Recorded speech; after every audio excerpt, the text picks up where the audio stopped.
말할 수 없는 것은 침묵해야 한다. 철학서에 쓰였지만 어쩌면 우리 삶에도 꼭 맞는 말 아닐까요? 우리는 끊임없이 말하고 설명하려 들고 때로는 의미를 부여하지 않아도 되는 것들에 집착합니다. 하지만 말이 지나칠수록 삶은 복잡해지고 본질은 흐려지죠. 비트겐슈타인은 이 모든 혼란 속에서 침묵과 의미 사이의 균형을 말했던 철학자입니다. 단순한 언어의 철학이 아니라 삶을 어떻게 살아야 하는지 깊은 통찰이 그의 말 속에 숨겨져 있죠. 오늘 영상 놓치지 마세요. 당신의 생각을 뒤흔들 인생 수업이 시작됩니다. 1. 철학의 목적은 사고의 혼란을 제거하는 것이다. 비트겐슈타인은 철학을 질병 치료에 비유했습니다. 살아가면서 겪는 대부분의 혼란은 생각의 꼬임 때문인데요. 철학은 바로 그 복잡한 사유의 매듭을 푸는 도구라는 것입니다. 현대인은 선택의 과잉 속에서 끊임없이 흔들립니다. 이게 맞을까? 왜 이걸 해야 하지? 나는 누구지? 이런 질문들 속에서 우리 삶은 점점 불안정해지죠. 비트겐슈타인은 말합니다. 우리가 사용하는 말과 개념들을 정확히 이해하고 그것이 어디서 비롯됐는지 알게 된다면 혼란은 사라진다. 즉, 생각을 정리하면 인생도 정리됩니다. 삶의 문제는 철학이 아니라 삶 그 자체로 해결되어야 한다.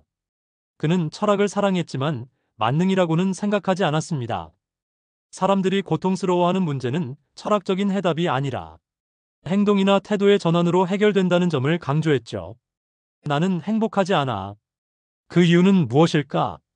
이 질문에 철학적 해답을 찾는 대신 비트겐슈타인은 말합니다. 행복하지 않다면 삶을 바꾸는 행동을 먼저 해보라. 철학은 등불이지 길 자체는 아닙니다. 3. 언어의 한계는 곧 나의 세계의 한계다. 비트겐슈타인의 가장 유명한 명제입니다. 우리는 말할 수 있는 것만 생각하고 말할 수 없는 것은 존재하지 않는 것처럼 살아갑니다. 이건 굉장히 위험한 사고죠. 당신이 내 감정을 말로 설명할 수 없다고 느낀다면 그건 당신이 언어 밖의 세계를 경험하고 있다는 증거입니다.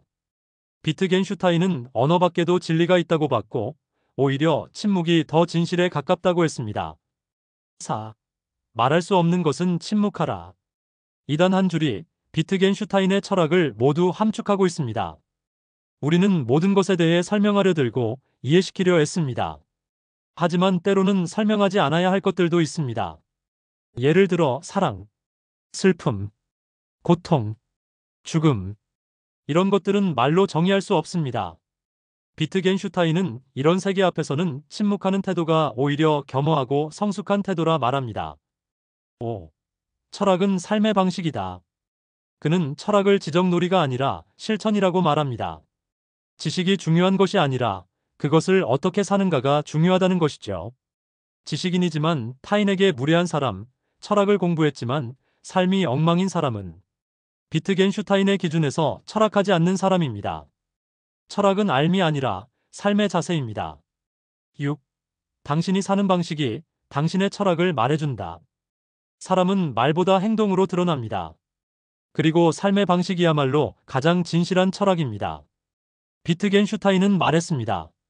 나는 나의 글을 통해 당신에게 무엇을 말하려는 것이 아니다. 나는 나 자신이 변화하는 것을 보고 싶을 뿐이다. 그는 철학적 글을 쓰는 목적도 독자가 아닌 자기 자신을 변화시키기 위함이라고 밝혔습니다. 타인을 바꾸려 하지 말고 나부터 바꾸라는 강력한 메시지입니다. 7. 문제는 방식이 아니라 태도에서 비롯된다. 많은 사람들은 이 문제를 어떻게 해결해야 할까? 라는 방법에 집중합니다. 하지만 비트겐슈타인은 말합니다. 당신의 태도가 이미 문제의 본질이다. 예를 들어 직장에서 갈등이 생겼을 때 이 문제를 논리적으로 설득해야지라는 접근보다 내가 지금 이 문제를 어떤 감정과 자세로 대하고 있는가를 먼저 보는 것이 더 본질적입니다. 삶의 문제는 종종 기술이 아니라 자세에서 시작됩니다. 무엇을 말하느냐보다 어떻게 존재하느냐가 중요합니다. 8. 의심은 이해의 시작이다. 비트겐슈타인은 끊임없이 질문했습니다. 심지어 자신의 주장조차 다시 의심했죠. 그는 말합니다. 모든 알은 의심에서 출발한다. 의심 없는 확신은 맹목이다. 지금 당신이 당연하게 믿고 있는 가치, 생각, 상식, 그 모든 것이 진짜 당연한 것인지 의심해 보셨나요? 의심은 비난이 아니라 기피의 시작입니다. 그 질문이야말로 철학이 시작되는 지점이죠. 9. 진실은 논리의 결과가 아니다. 비트겐슈타인은 수학과 논리의 귀재였지만 그는 분명히 말했습니다. 논리로 진실에 도달할 수 없다. 진실은 때로 감정, 침묵, 행동, 상처 속에 숨어 있기도 합니다. 논리는 설명할 수 있어도 삶의 깊은 고통이나 사랑은 설명하지 못합니다. 그래서 그는 말로 설명할 수 없는 것들을 더 진실하게 여겼습니다. 우리는 설명하려 하기보다 느끼고 살아내는 진실에 더 가까이 다가갈 필요가 있습니다. 10. 가장 깊은 고통은 언어로 표현되지 않는다. 우리는 가끔 말문이 막히는 고통을 겪습니다. 비트겐슈타인은 이런 고통이야말로 실제라고 말했습니다. 말로 포착할 수 없는 고통은 오히려 가장 진짜입니다.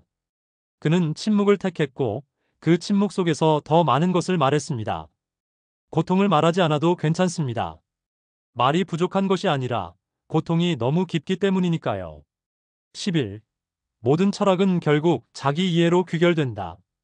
비트겐슈타인은 철학을 통해 세상을 바꾸는 것이 아니라 자기 자신을 더 깊이 이해하는 도구로 삼았습니다. 나는 누구인가? 라는 질문은 철학의 가장 오래된 질문이자 여전히 가장 중요한 질문입니다. 우리가 남을 분석하고 세계를 이해하려 하기 전에 자기 자신을 제대로 아는 것이 철학의 출발점입니다. 자기 이해 없는 철학은 공허합니다. 스스로를 이해할수록 세상이 더 명확하게 보입니다. 12. 사람은 세계를 바꿀 수 없지만 보는 방식을 바꿀 수 있다. 세상을 바꾸는 일은 거대하고 때론 불가능해 보입니다. 하지만 비트겐슈타인은 말합니다. 당신이 보는 방식이 변하면 세계는 달라진다. 늘 실패로 가득한 인생이라 여겼던 사람이 그 실패를 성장을 위한 과정으로 보기 시작하면 그의 세계는 완전히 새롭게 재구성됩니다. 현실은 그대로인데 해석이 바뀌면 인생이 달라집니다. 13. 행동하지 않는 알은 알미 아니다. 비트겐슈타인은 지식을 말로 증명하는 것을 멀리했습니다. 그는 실제로 살아내는 삶을 강조했죠. 당신이 명상의 중요성을 알고도 실천하지 않는다면 그건 아는 것이 아닙니다. 아는 것과 사는 것 사이에는 커다란 차이가 있습니다. 14. 지나친 설명은 오히려 본질을 가린다. 우리는 어떤 것을 설명하려고 애쓰다 보면 그것의 본래 의미를 놓치는 경우가 많습니다. 사랑을 수십 가지 언어로 설명하려 애쓰기보다 그저 한 사람을 진심으로 바라보는 것이 더 중요합니다. 비트겐슈타인은 설명 중독에서 벗어나 경험과 느낌 자체에 집중하라고 조언합니다. 때론 설명하지 않는 것이 가장 정확한 설명입니다. 15. 진실은 늘 침묵 속에 있다. 진실은 큰 목소리보다 조용한 태도 속에 숨어 있습니다. 말이 많아질수록 진심은 자주 왜곡됩니다. 비트겐슈타인은 말합니다. 당신이 진짜로 믿는 건 말하지 않는다. 조용한 사람의 말 한마디가 세상을 바꿉니다. 말보다 존재로 말하는 것, 그게 진실한 삶입니다. 16. 사소한 말 하나가 세계를 규정짓는다. 우리는 그건 별거 아니야라고 말하지만 비트겐슈타인은 말합니다. 당신이 선택한 단어 하나가 세상을 그리는 붓이다. 실패 대신 실험, 포기 대신 전환, 이런 단어의 선택이 당신의 인생 지도를 바꿉니다. 말이 사소해 보여도 의식과 세계를 형성합니다. 한마디 한마디를 소중히 여겨야 합니다. 17. 철학은 질문을 멈추는 것이 아니라 질문하는 방식을 바꾸는 것이다. 철학은 단답을 얻는 도구가 아닙니다. 비트겐슈타인은 질문 자체를 다시 질문하라고 말합니다. 나는 왜 불행할까? 보다 불행이란 개념을 나는 어떻게 정의하고 있을까? 이 질문이 더 본질에 가깝습니다. 질문의 틀을 바꾸면 생각의 질이 바뀝니다. 18. 지식이 아니라 이해가 필요하다. 지식은 정보를 축적하는 것이고 이해는 그것을 삶에 녹여내는 것입니다. 비트겐슈타인은 지식보다 이해를 중시했습니다. 왜냐하면 이해는 관계를 만들고 지식은 거리감을 만들 수 있기 때문입니다. 그 사람은 왜 그랬을까? 를 분석하기보다 그 사람의 입장이었다면 나도 그랬을까? 라고 이해하려는 마음. 지식은 머리에 머물고 이해는 가슴으로 내려옵니다. 19. 삶은 논리보다 풍부하다. 논리로 설명되지 않는 영역, 즉 감정, 직관, 기적, 우연. 이 모든 것들이 삶을 진짜 풍요롭게 만듭니다. 비트겐슈타인은 삶은 논리를 초과한다고 말합니다. 그래서 그는 철학의 끝에서 문학과 예술로 향했습니다. 이성뿐 아니라 감성도 삶의 핵심입니다. 논리를 넘어선 풍요로움을 느끼세요. 20. 말 없는 것들에 귀 기울여라. 비트겐슈타인의 마지막 조언은 말하지 않는 것들의 목소리를 듣는 것입니다. 말을 하지 못하는 노인의 눈빛, 상처받은 아이의 침묵, 밤하늘의 정적. 이 모든 것들은 말보다 더 많은 것을 전합니다. 조용한 세상, 소리 없는 목소리. 그곳에 진짜 의미가 있습니다.